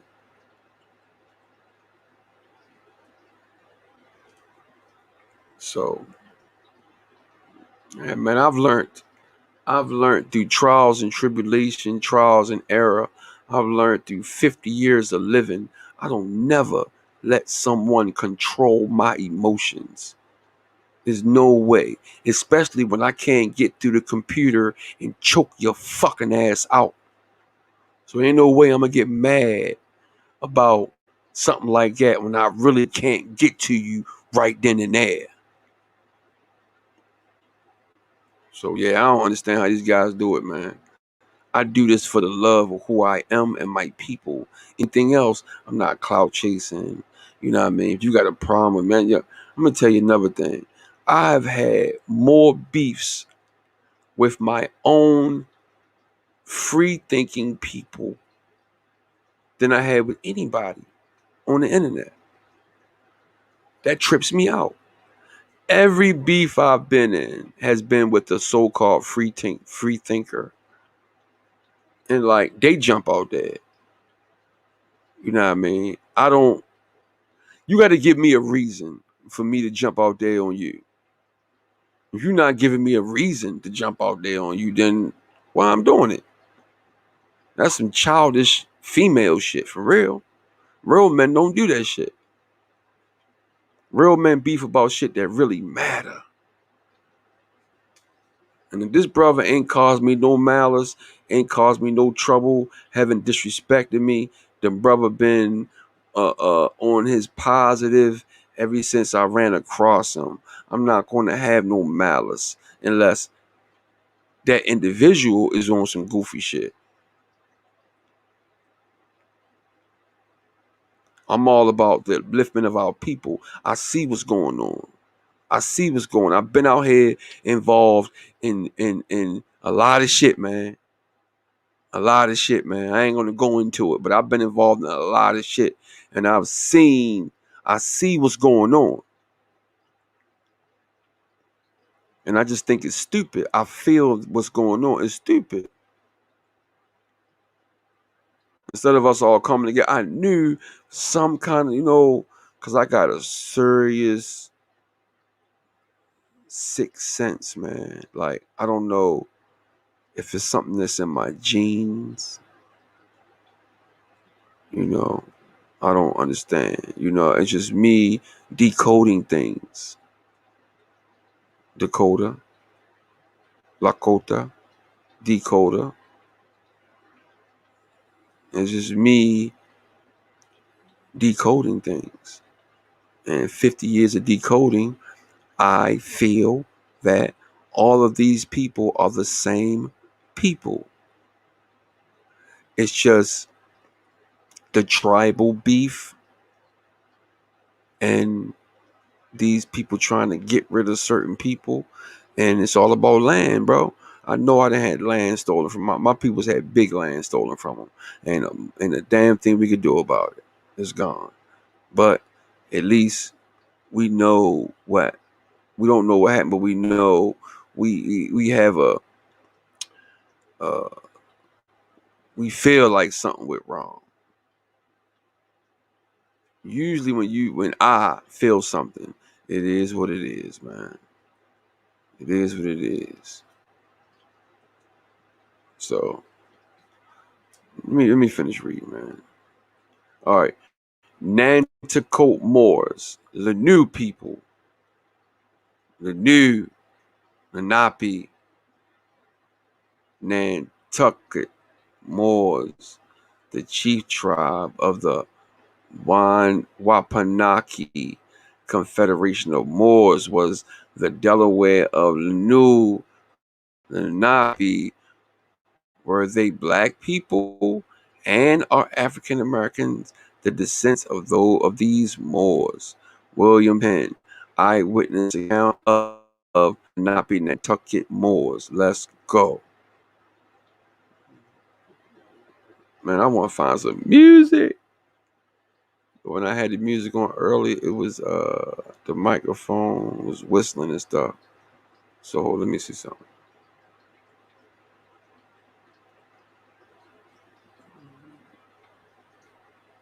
Let me see something.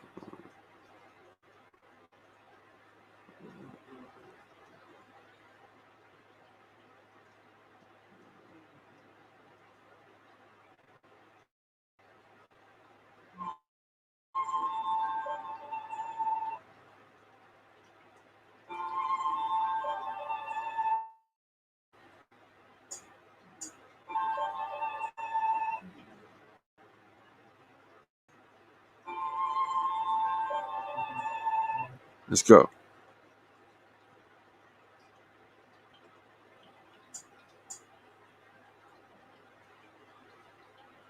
What happened?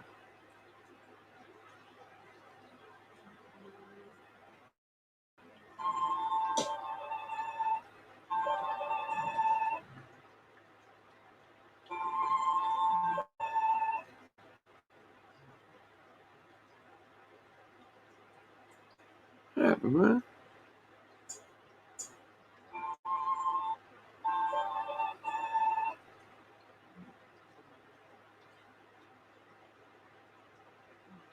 That's with my computer, man.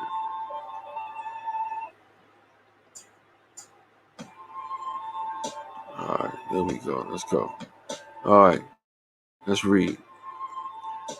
The first detailed description of the heirs is in a letter from William Penn to the Committee of the Free Society of Traders, and he wrote their persons straight, well built, and of singular proportion. They tread strong and clever, and mostly walk with a lofty chin, of complexion black, but by design, as the gypsies in England. Black, but by design, as the gypsies in England. Grease themselves with bear's fat, excuse me, clarified, and using no defense against sun or weather, must be swarthy. Source: William Penn. To the Committee of the Free Society of Traders is 63. Let's go. Let's go. Let's go.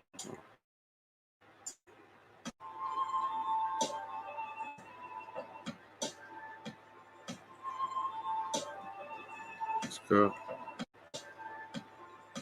Chief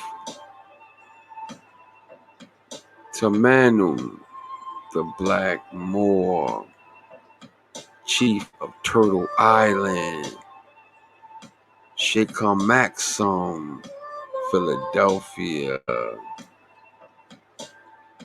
My brother got an eagle on his head.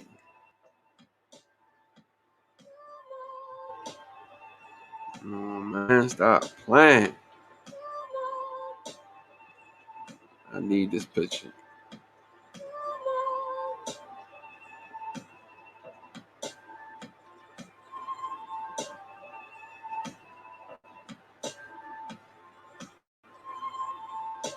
Yeah, man. Mm-hmm. Rest in peace, bro. Rest in peace, Chief.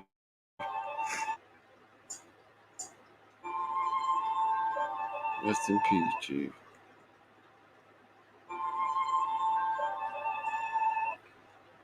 Tit, tit.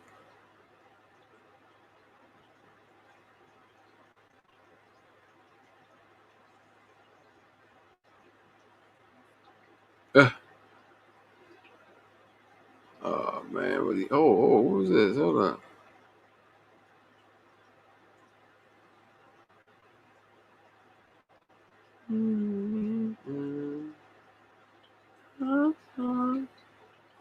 Chief Tamanu, Chief Tamanu, the Blackamoor, Chief of Turtle Island. Yeah, man. Yeah, I'm gonna come back to that. I'm Chief Taktumanu.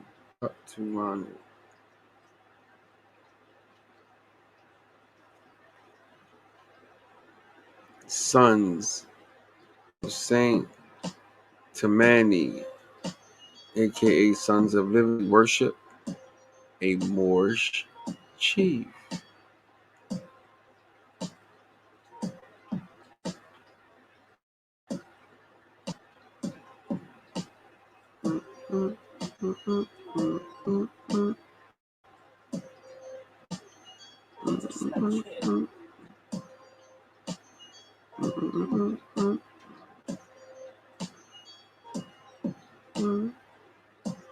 What's this?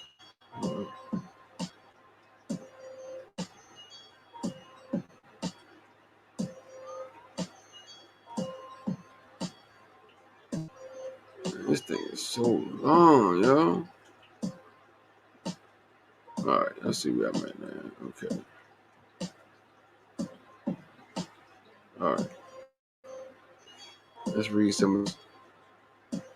As all nations have for 7 centuries past adopted for his virtues and love for civil and religious liberty as their Lord's saint. And okay, it's like Tulu. I think that's suing. I think there. Let me see. And annually assembled on the fixed day to commemorate him. The natives of this flourishing province determined a fellow to lossable and examine for some years past, I guess. They changing letters, interchanging letters. I think it's in there. Have adopted a great warrior, Sachem, the chief, named Saint Tamini, a something friend, forefathers, a what friend to our forefathers? To be the, I don't know what that is, Lord Saint of this province, and have hitherto on the 1st May done the accustomed, I guess, honors to the memory of so great and celebrated a personage. And for the same purpose, you are requested to meet the children and associated sons of Saint Tammany on Saturday at the house of Mr. James Bryn and dine together. And from such useful charity plans for the relief of, I don't know what that is, of something dangerous, I guess, as shall then be agreed on to John Dickinson Esquire. And like I said, they can change all the stuff. They can make this stuff look ancient and it really not be, writings, man. They could change writings. Understand, it's a website. So they can make modifications. Everything you read is not always 100%. The system was copied from the Moors, so-called Delaware, Lenape, Nantucket Moors of America. Anami, executive, chief enforcers, Munasi, judicial arbiters, and the legislative, 50 women oral law traditions. I'm going to send this to the little brother. To the little brother, PF. What do you think about it? Little brother. Little brother be going hard, man. Little brother referencing the queen, talking about missing children. Man, yeah.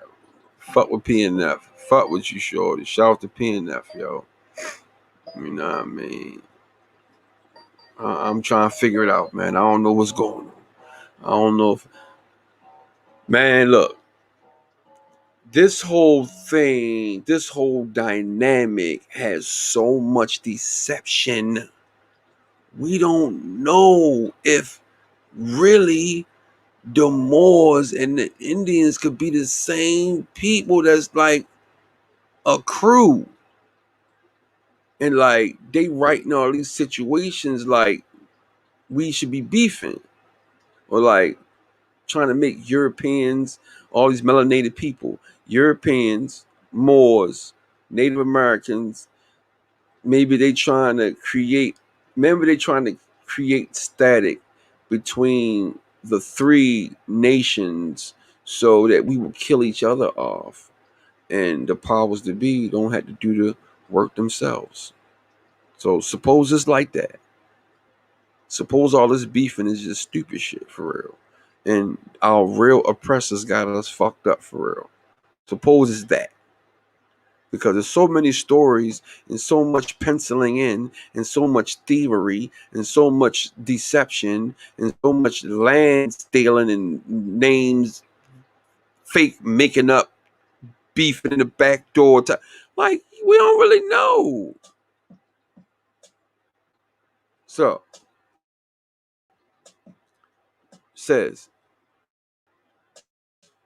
Black Hawk or Mata Tameshkia, Chief Black Hawk, was chief of the Souk. His birth date is not known.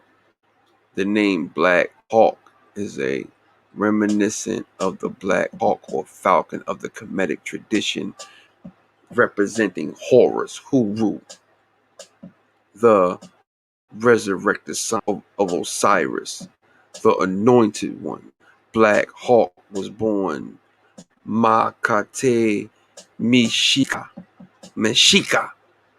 Moses Meshika, Remy, Moses, yeah, Mashiach is the Hebrew word for Messiah. No, Moses, man. Literally means the anointed. As we can see, this is part of his name. His last public appearance was ironically July the 4th, 1837. A special culture in ancient Moorish, Israelite, Egyptian culture in respect to the astronomical science. His attire in this painting is very Moorish in tradition. Black Hawk was terror for the whites in the 1800s and is a part of the legacy of black people who have been written off under red Indian history and disappointed from black people as their lineal ancestors of which they are. Semblance to the Honorable Elijah Muhammad is strikingly similar. Man, man, man, man.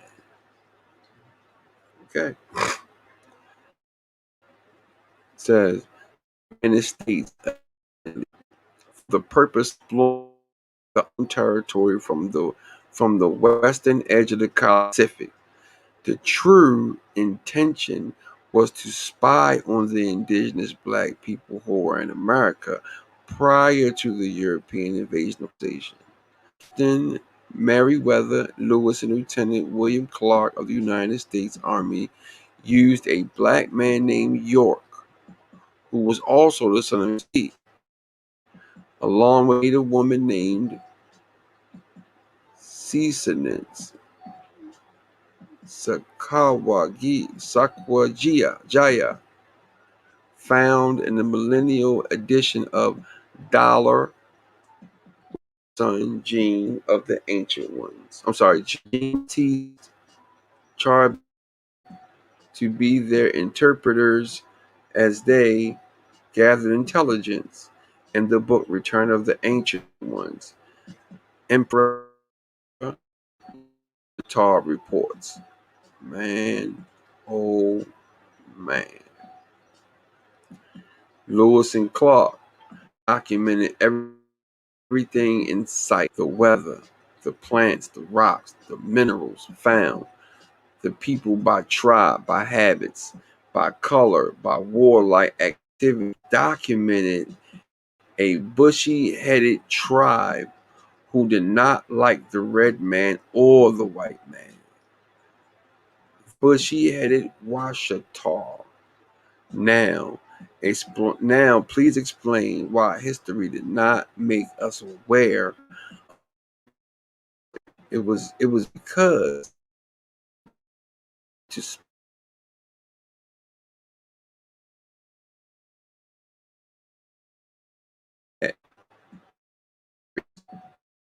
over their rights, their land, and, and their property. Yo. Man, I'm ready to dismount, man. I'm ready to dismount, man. I'm ready to dismount. Because I'm gonna come back to this. When I first started reading this, I saw more up top, and now I see mission. So, no. So let me read. Choctaw. There are rambling hunting parties of them to be met with all over Louisiana. My people from Louisiana are at war with the Caldugis and liked by neither the red nor the white people. April 5th, 1805. I told you, these wars, man, these wars. Look, Sioux Chief.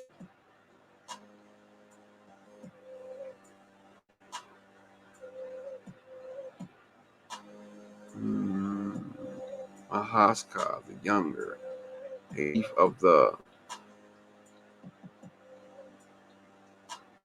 what does that say? Something wise, I guess. To the right is Mahasaka, another chief with an Arabic Hebrew name. Mahaska means the one with man horns, as the painting shows. It is represented his chiefdom. He father were recorded to have been in 18 with the United States and never lost one. He and his father were allies of the Black Hawks of Mishiak. Yeah, with his father to Washington, D.C. in 1824 to meet the President John Adams. The Secretary of State was Henry Clay. These two, Adams and Clay, were later ordered by Abdurrahman ibn Hisham to release Abraham ibn Saudi, the prince of the 1828. Abraham been touring all over the West speaking with these chiefs about the laws that were being used under the Moorish status in the 1840s. Made many treaties with Native Americans and land deals in Oklahoma. People from Oklahoma, Louisiana, and Kansas. John Quitman and Eliza Tunica, or the Tunic. I knew that. The father and mother of Nur Ali, among many other members, were a part of these transactions and interactions. Man, oh man.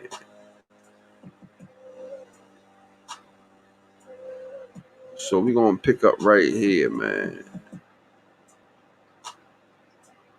We're gonna pick up right here, man. I wanna read this, man. Right there. All right, I'm gonna finish reading this. Then we're gonna dismount. After the Lewis and Clark spy mission, the United States brought 59 European families into Louisiana territory under the guard of the United States Army. The military poisoned the water supply with the intent of murdering off the original indigenous black population. They bought their school curriculum as they enslaved and murdered the black population, making claims that they, the indigenous peoples, were fugitives from justice under constitutional law, and were European property from Africa. However, the people did not consider themselves by nationality or status as Africans until after this was breeded into them. The indigenous people in Africa did not originally call themselves Africans. They were of Tumri and were Murs. This word African is the word of the white colonizers. There is evidence of this deceptive activity to falsify our status that is undeniable. It was a part plan to wipe out our indigenous history in America. The names like Tunica and Washita were turned into Turner and Washington. Right. Biloxi Tunica, still there though, buddy. Wars with the Moors. 1752, the so-called French and Indian Wars were wars between the Moors, Black Knights of Templar families, and Aboriginal Moors versus British colonies in Great Britain. Let me read it again. Wait a minute. So-called French and Indian Wars were between the Moors, Black Knights Templar family, and Aboriginal Moors versus British colonies in Great Britain, yo. I knew it, yo. So basically he's saying the Moors and the Aboriginals were fighting together with the British and the British colonies in Great Britain, yo. I knew it. In 1776, the sons of Saint Emile allied with the Moors to fight against the British colonies in Great Britain, yo. That's why I knew it. All this beefing that the Aboriginals and the Moors going to, yo, that's the propaganda, dog. We allies, yo, against these nut-ass people, yo. We gotta stop fighting and come together, man. Red Eagle, man, I'm out.